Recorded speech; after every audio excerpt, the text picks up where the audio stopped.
عام طور پر یہ جملہ بولا جاتا ہے کہ دین عین فطرت ہے، یعنی دین فطرت کے مطابق ہے۔ بعض لوگ اس جملے کو جھٹلاتے ہیں اور یہ کہتے ہیں کہ اگر دین فطرت کے مطابق ہوتا تو پھر اگر ہمیں شراب پینے کی چاہت اور خواہش ہوتی ہے، دین تو ہمیں منع کرتا ہے، پھر دین فطرت کیسے ہوا؟ ایسے بہت ساری ہماری خواہشات ہیں جن پر دین ہمارے اوپر پابندی لگاتا ہے۔ دیکھیں، جواب یہ ہے کہ دین عین فطرت اس اعتبار سے ہے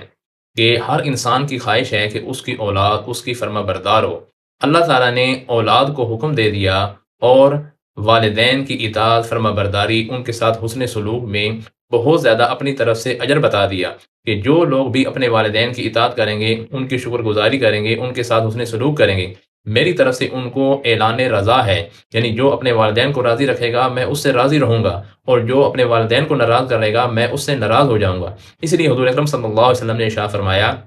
رضا الرب رضا الوالد وسخط الرب وسخط الوالد، کہ رب کی رضا والد کی رضا میں ہے اور رب کی ناراضگی والد کی ناراضگی میں ہے۔ تو دین فطرت کو پورا کر رہا ہے، جو ہم چاہتے ہیں اس کی خواہش، اس خواہش کو صرف یہ ہے کہ طریقہ الگ بتا دیا۔ اب ہر انسان چاہتا ہے کہ میں سب کچھ کھاؤں پیوں، لیکن اللہ تعالیٰ نے تھوڑی چیزوں پر پابندی لگائی، اس کا بہت زیادہ متبادل دیا کہ وہ چیزیں آپ کھا سکتے ہیں، پی سکتے ہیں۔ تو کوئی بھی پابندی ایسی ہے جسے یہ نہیں دیکھ کے کہا جائے گا کہ دین عین فطرت نہیں، بلکہ دین ضرور فطرت کے مطابق ہے، ضرور انسان کی پہنچ میں ہے۔ ہر عمل ایسا ہے جس کے کرنے کا حکم دیا گیا یا جس سے منع کیا گیا، وہ اس کو اپنایا بھی جا سکتا ہے اور اس سے رکا بھی جا سکتا ہے۔